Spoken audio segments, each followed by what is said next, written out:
All right. Cool, I got it.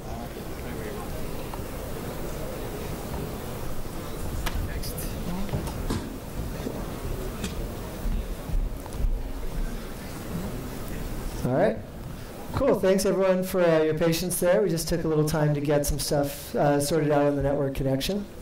So, hi, I'm Andy Volk. I'm the manager for the Middle East and Africa for developer relations at Google. And what I wanted to do is talk to you a little bit about, I think this was originally titled The Traits of High-Quality Apps.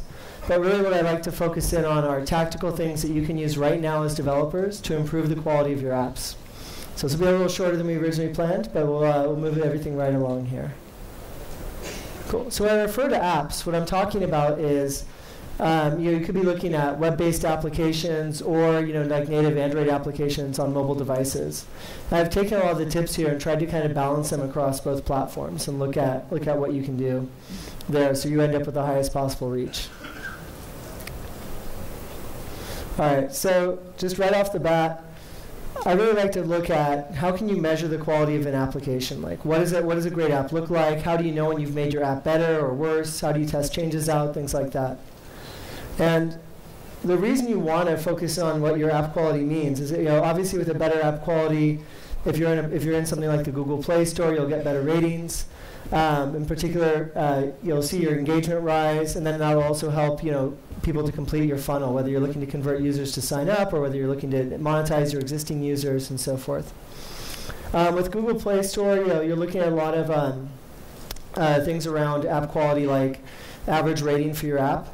I think anything over a 4.0 is really, you're starting to really get up there in terms of quality. If you're under a 4, it's good to kind of understand why your app might be getting lower ratings. One kind of really important thing to do that not all developers get a chance to do is look at the feedback you're getting from your users in the Play Store and give feedback, like replying to comments or going back and look at aggregating that feedback so you can find what the sources of problems are. And one really nice thing about the way feedback replies work in the Play Store is, as a developer, if you reply to someone's negative review, say, and they're like, the feature X is broken on my phone, you can go test it, resolve the problem, and then reply to their thing and say, okay, we've actually fixed this now. Do you want to try it out again?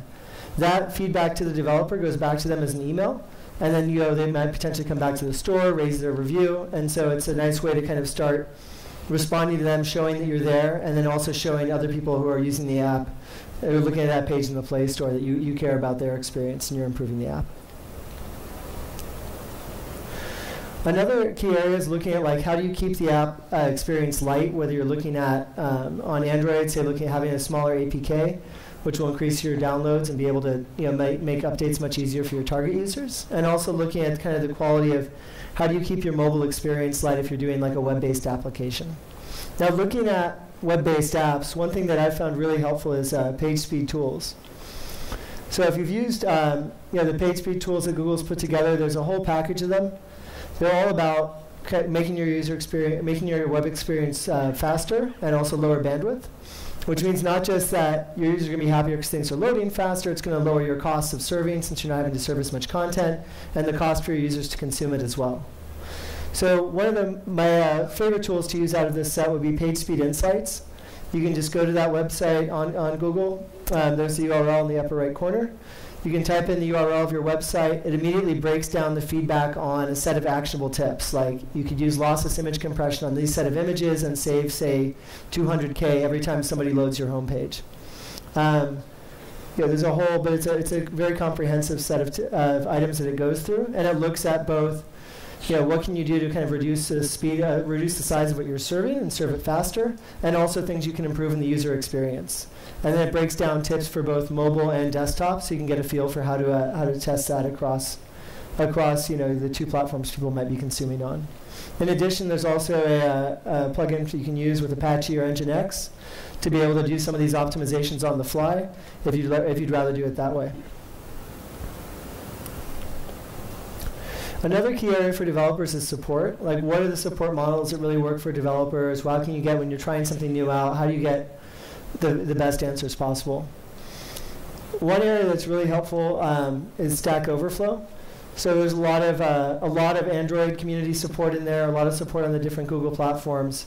And if you're looking to kind of immediately ask a question, get a good solid set of answers across developers, I recommend Stack Overflow quite strongly. In addition, we've been publishing more and more content on YouTube. So the Google developer site, developers.google.com, has a lot of great information. It's kind of the root source of all the documentation around our APIs, as well as additional information and studies. But the YouTube channel is a really great mix, not just of content from like the big events like I/O, but also some of the series that we've been producing lately, series like Game On or Dev Bytes, local language content. It's really one of the best places to go for kind of a good stream of updated content that you can go through and get tutorials and get specific demos. And obviously another key area for kind of increasing your app quality right off the bat is looking at design of your application. There's two kind of ways to look at it. One is like which design patterns that you're using, and the other one is looking at which, how you test that design out with your target users. When you're looking at design, I'll talk about a couple things you can do right now, but I recommend taking a chance to go to the Google Developers channel. Say, for example, if you're an Android developer, there's a series called Beautiful Design. If you search for Beautiful Winter Design Highlights, you'll find some great videos where they go through, look at different Android applications, and be able to look at what some of the best practices are that they're using, and where they innovate on top of the core design patterns. So a couple of the things that I really like in terms of where design is going now is looking at material design. For those of you who might be doing material design over on Android, you may not be aware about material design for Polymer and what's available with Paper Elements there. If you haven't tried it out, just go Google for Paper Elements Sampler and Polymer. You'll be able to go through and get a great demonstration of what's possible right now with Polymer using Paper Elements. And then in addition, of course, Android's moving towards material design. I'm sure you're all aware of that shift, but that's going to become more and more prevalent, obviously, in Google's own applications, and we're seeing a lot of the top application developers start moving over to material design right now as Lollipop rolls out. And obviously, one key area is looking at multiple screen sizes. Like you see a lot of things in different markets, whether you're looking at markets where, say, really inexpensive Android phones are popular, in which case you're dealing with very small screens, and then looking at tablets and looking at larger screen compatibility. Especially whether you're doing with, for web, looking at responsive web, and when you're developing on Android, looking at what you can do around definitely tablet support phone and multiple phone screen size support, as well as that kind of increasing phablet segment. And so the other side of design, as I said earlier, is about testing what you're doing out with your target markets. So I can't say enough about taking the time to do regular releases of the apps that you're building and getting feedback from your target users. One thing that helps a lot as a developer can be to do get a rhythm to your shipping process. Say you're pushing out a new version of your application every 2 weeks. Doing a push to beta first, getting it with, say if you want 3 or 4 weeks of testing, gather the feedback, and then either push that beta to production or continue making changes based on the feedback. And if you're doing this testing with your target users, the great thing is you get this feedback before it ever goes into the Play Store, it goes live on the web, and you have a chance to really improve it, which again will help your ratings or your engagement on the web. I really am a huge fan of using Google Plus to manage your beta testing communities. If you look at the developer console that Play has, you can actually set up your beta communities and link them to your beta releases that you're doing through the dev console. And if you're doing it on the web, it's extremely simple to set these up. I've seen kind of very effective developers. They have, say up to about 100 people in their beta community. Each of whom are kind of representative of the target market. And then giving them a chance, doing an announcement to the group every time there's a new release, looking for feedback. And the great thing is, because it's in Google+, it's not going to, kind of all cluttering up your inbox. And people can see each other's replies, responses. People can +1 feedback they agree with. They can post disagreements with things they don't like.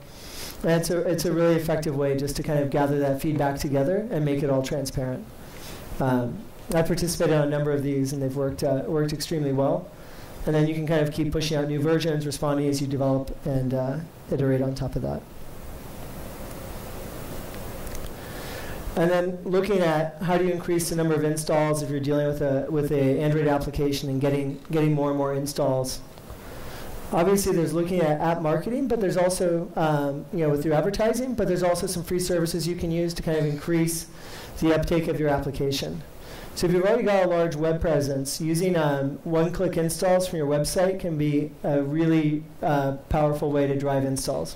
What you do is if you have Google Plus set up as a sign-in method on your website, you can tie in your application to the site. So as soon as they sign in, if they haven't gotten this call to action before, this window pops up saying, hey, you're on the Banjo site. Here's the Banjo application. Here are the phones you have. Do you want to install it on one of your devices or not? And then you just click to proceed.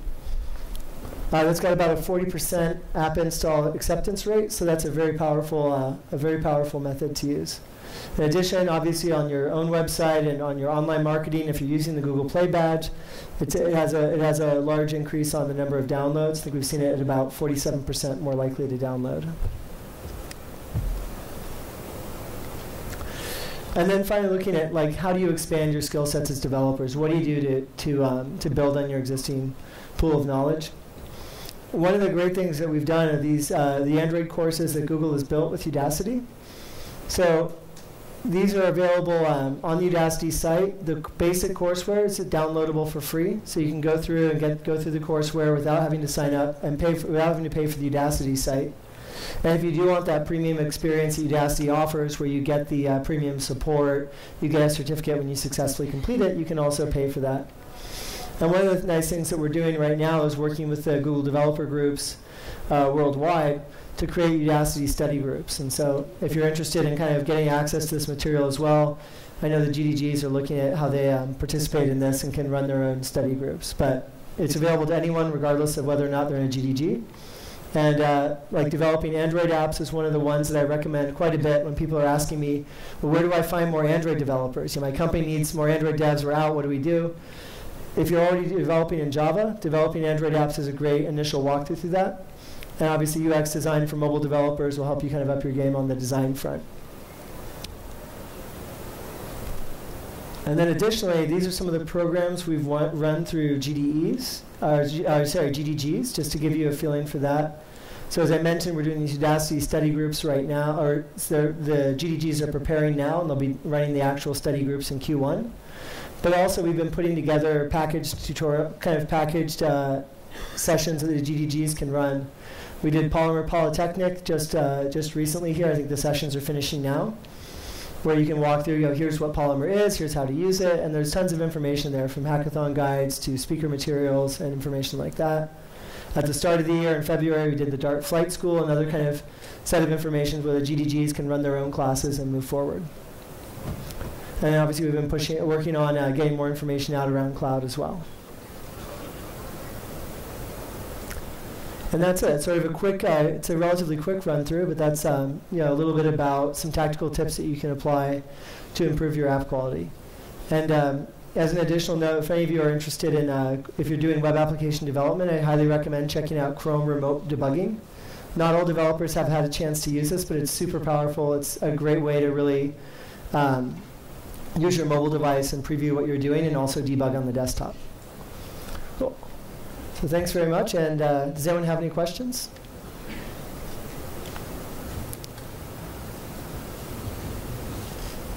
Anyone? I don't even know if are there any mics for questions? All right. Well, that's it then. Thanks very much. I appreciate your time.